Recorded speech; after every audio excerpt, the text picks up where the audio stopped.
Hello, Godrej. My name is Tom Dawes, and I am The Real Deal. The Real Deal is an opportunity for you to ask any question your heart desires. Have you heard something by the water cooler that you were too afraid to ask? Questions like, why do we actually do 360-degree reports? Every question that you were too afraid to ask, we now ask. You guys have tough questions. I have tough skin. Let's get to work.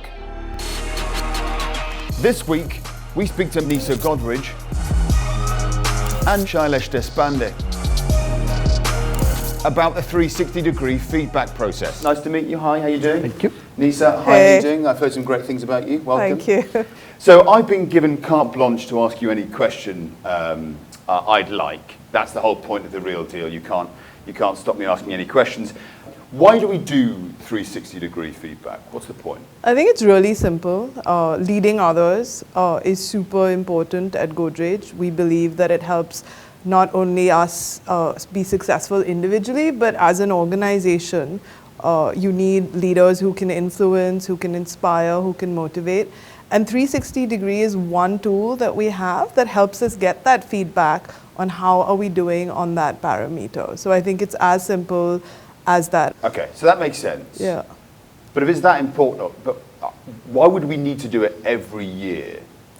Okay, so this is a debate that we have quite often. No one says to do it more than once a year, but we do have, people have suggested to do it every 2 years.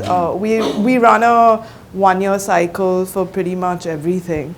And we feel that getting this data in every year is very useful, right, for a rapidly growing organization like ours, for most of us, roles and the context of the role changes so much every year, right? So it's always useful to kind of get a feedback from what you got last year, because things have changed, right? Fair enough, but the whole process takes a lot of time, and I have a very short attention span, and I'm a very busy, important person. Why does it have to take so long? And why the form so long? So I think, one thing that we have tried to do over the last few years is to be more granular, more analytical with our people processes. So if you want to generate good insights and high quality data, it will need some bit of investment of time and effort into giving that feedback, right? So we can't make it shorter? No. We have made it as short as it can we can. be. Okay. In many companies, 360-degree feedback is used for developmental purposes only, easy for me to say.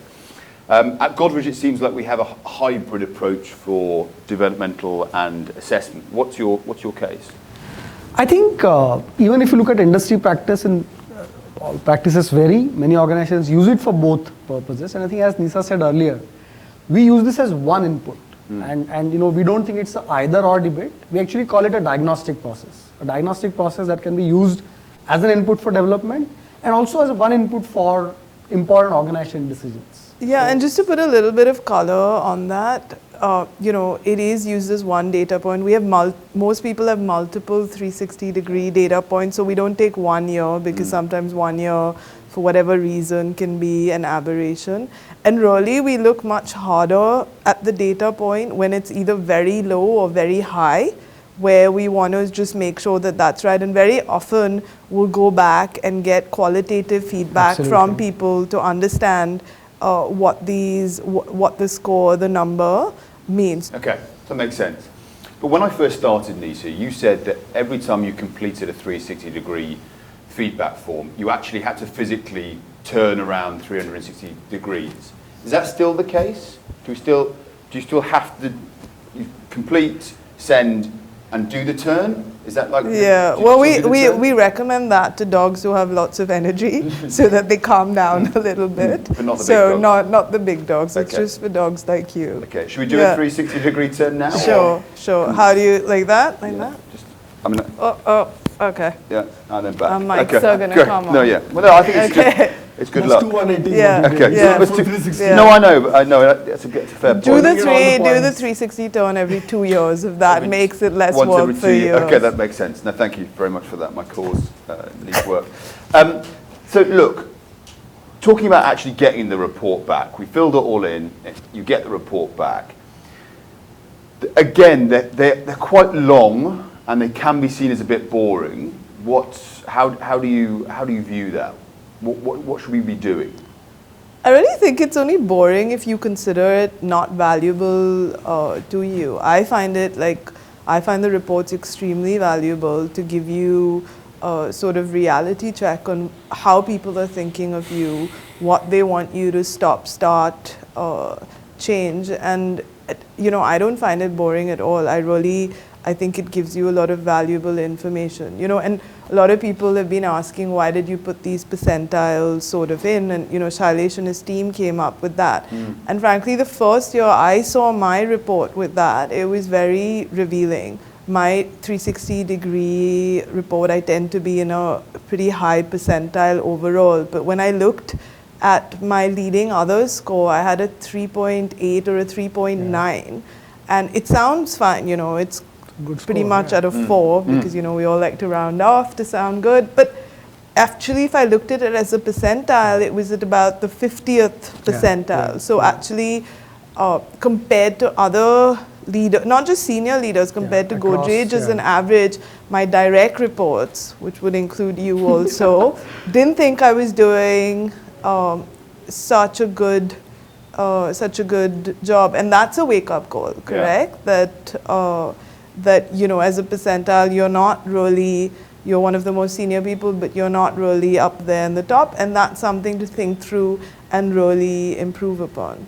So and actually, I think, just to add to what she was saying, what we have done every year, we get a lot of feedback, right? On this section, that section, can it be changed? And I think our attempt has been to say, how can the report get better, right?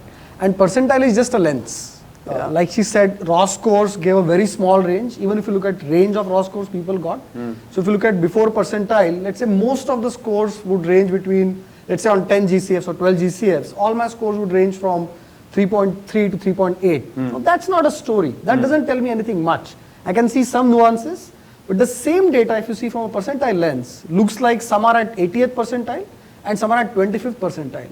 And we have seen people really get up and take a look at saying, oh wow, while the raw score looks okay, percentile is giving me a much sharper range of what I'm doing well and what I need to do differently. So it's a lens, right? And to your first point, I have not met anybody who doesn't like to read 30 pages about himself or herself, honestly. Yeah, and Shailesh, the 360-degree process was actually brought in by ABG, who still does it till date, who still, has used it as a tool to improve and change on himself. He's taken the 360 degrees, asked other people for feedback. So I think if he has this willingness to learn at this, even at his age and stature, I think we should all have the humility to learn.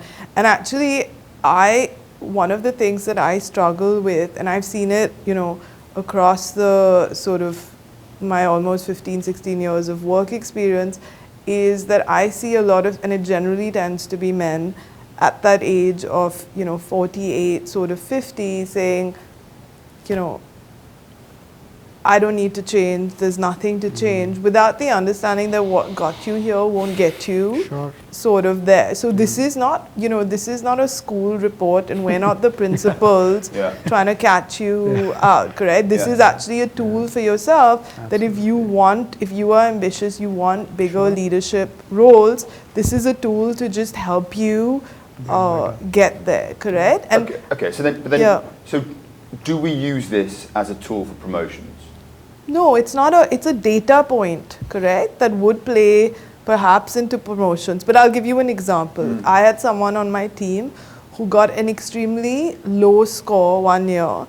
And, it was because that particular person was doing sort of a turnaround change piece. But if you looked at the 5 years of data, this person had been there a long time, this was it was a sudden drop, and the next year it was back. That one data point is going to make no difference. But if I have someone over 3 years who's getting bad data points on values and stuff, I'm not going to take it literally, but we are going to circle back and ask people, like, is everything okay? What is going on? So I think any decision, the way we do our promotions is that you go through a leadership feedback process, so it's a very qualitative, people are involved, correct? So it's not that we take your there's no system that we have where we put numbers in, correct? Yeah. Whether it's your 360 degrees, your performance, and then it comes out and says promote or not promote. Yes, So, you know, so to think that, and frankly, you should be, if you are doing a good job, you should be very confident that you'll get the feedback. Like I hear, you know, people game the system, people, then how come that there's some people who get 4.5s and 4.4s and we know that they're not gaming the system? They're good leaders, and if you circle back and ask people they work with, they will tell you that qualitatively. The problem is we can't go and qualitatively ask for thousands of people each time, so you put it into a form and a process. So one good score doesn't mean you get escorted off the building? Absolutely not. Should I tell you about, not one bad score you mean? No, but isn't that why... Isn't that why? No. And I'll tell you, sometimes, especially when it comes to values, you will get things highlighted in 360 degrees, and then we will definitely go and check back on that with people. So I mean, I can put my hand on my heart and say that no one's ever been fired on a 360. That's good news. I've had a bad year. No, and I'll give you an example of myself. You know, earlier on in my career when I was working on a turnaround, I actually got a 2-point-something score. So it was well below 3. ABG didn't fire me, so I'm still here. But I think there were two insights to that. One is that sometimes in a difficult or a particular situation, you will get a bad score. The other insight was that I had a long way to go in terms of influencing people, taking people along, and it was a wake-up. It was a sort of wake-up call. So it depends how you want to perceive. This is not to my mind, 1 year or one score is, if you have a growth mindset, it's not that you'll be walking around with it for the rest of your life, correct? This is just an insight for you to grow and for the organization to grow. Okay. Actually, what she said, I just want to build on that. You know, one thing that we believe is in any development process, and we want people to invest in their strengths also, as well as their areas of improvement. But I think awareness and acceptance is the beginning, right? And what she just said is actually something throws the data at me and I become aware. And more importantly, I accept that, okay, this is something I need to work on. And 360 can be a very good potential tool for you to do that. No, and Shailesh, some of us, like I was saying about other people, but you know, I'm quite introverted. And year after year, I get in my feedback that, you know, you take advice from a small group of people. I think it's a perception, correct? I've not really, I do, but you know, I am now actually saying that, you know, I have to talk to a few hundred people in the organization every year.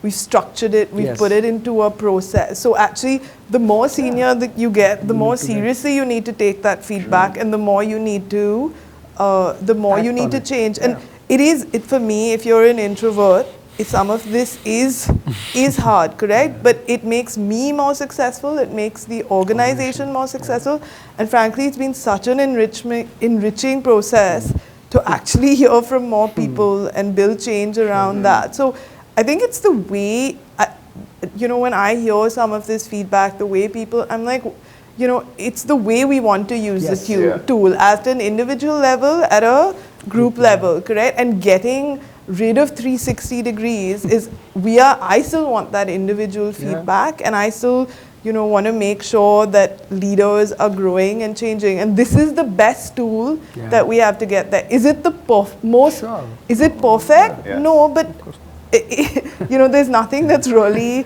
100% perfect, right? So apart from me.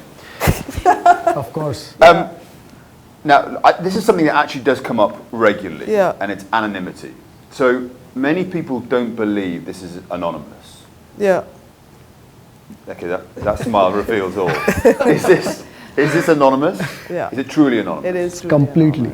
Anonymous. No, completely anonymous. Done. Okay. Nobody has access to who said what. Okay. Definitely nobody has. Yeah. And we can both vouch for that. Okay. Including me. Yeah, I mean, of course. there's no... She's Sumit, nobody has access to. You see what I write about you? No. Okay. Do you think you'd still be around? That's a good point. But But if we wanted to forge a more open, honest environment in the business, maybe it shouldn't be anonymous. You know, what about more sort of open and frank feedback? So we have debated this. It's like the 1 year and 2 year conversation that we go through. We just feel that as an organization, we're perhaps not mature enough to do this, especially in countries like India that tend to be quite hierarchical. We feel that sometimes more junior colleagues will not be as expressive if it wasn't anonymous. We've made a small sort of shift where we do put the names of people giving you feedback. There's some amount of choice you have in the people who give you sort of feedback. But, you know, I was chatting with Naveen, and he sort of, with the people he works with, wants to give the feedback very openly. So he's just going to put his name in the form. So it'll be Naveen, from Naveen, and this feedback. So if anyone wants to give that feedback and it not be anonymous, the choice is available. The choices, the choices there to do that. Okay, cool. And some people play politics and try and manage their feedback. What do you say about that?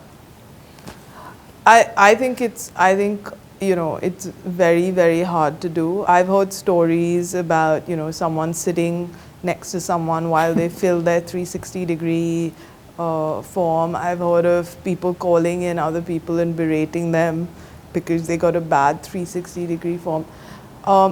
You know, do we know about 100% of these cases? Probably not. But I think people who are doing that, from whether it's 360 degrees or other data points, at some point it filters up, and basically they're just roadblocking themselves. Correct? So do we make mistakes on, you know, sometimes promoting someone with the wrong values? Yeah, we do. But at some point, for our culture to hold strong, at some point, if we're not correcting those things, and we do correct them, correct? And we do, so, you know, some people might get away with some of this behavior occasionally, but I think at a 98% or 99%, most people are doing this sort of authentically. And I would encourage people to do it authentically because, you know, you can game for a year and stuff, but in the long run, you're just going to get, because, for example, if I, you know, tell others to give me a really good leading other score and a person does it out of sort of fear, it might work once with one team, it's not going to work the next time with the next team. And most likely if you do things like that, we will hear about it, correct? Because people do, I mean, we hear about these sort of cases. And do you have any final thoughts about your own experiences that you want to share about 360-degree feedback? Well, I sort of found it hugely useful as a tool for myself. You know, I don't think everyone is going to come up to me necessarily and say some of those, even small things, correct, that help you be more conscious, like stop being on your phone, correct? I know that I'm being on my phone, but when 3 people write it, correct, and that we feel that you're not paying attention to us. And you sometimes don't realize, okay, you know, maybe I am the most senior person in that room, and it really matters to people. So it's from the small to the larger, I think it can really help you be more effective. And if there's one thing that I would look at in terms of putting people in leadership positions and stuff, is seeing those people who take feedback, grab it, and actually show growth from it. That's what, I think that's the data point that I would look at much more than the absolute score. Okay. Shailesh, anything to add?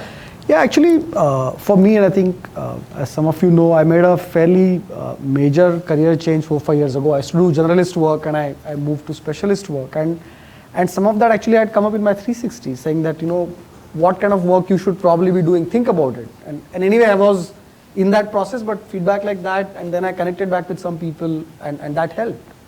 So you do hear things which make you really kind of take a pause and think differently. Didn't your 360-degree scores also change dramatically did. from doing the right? So sometimes a score is not a reflection of you as a person, but it could be that you need to be in another role where you're bringing your best self, out. That correct? Too, Okay.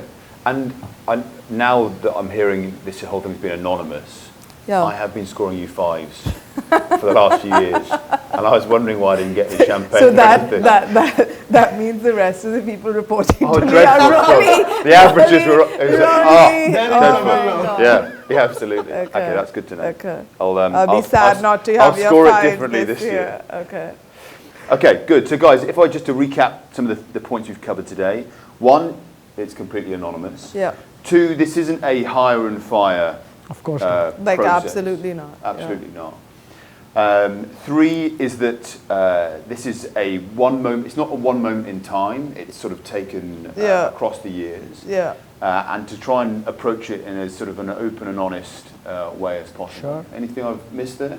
No, and I think the most important thing about 360 degrees is what we all individually do with it. So if the organization looks at anything, it's like, are you growing year by year? Are you able to lead others, influence them, get things done better? I think it's not the data point, it's the growth mindset that you have when you receive that report. High five. High Thank five. you. Thank you. That was The Real Deal, guys.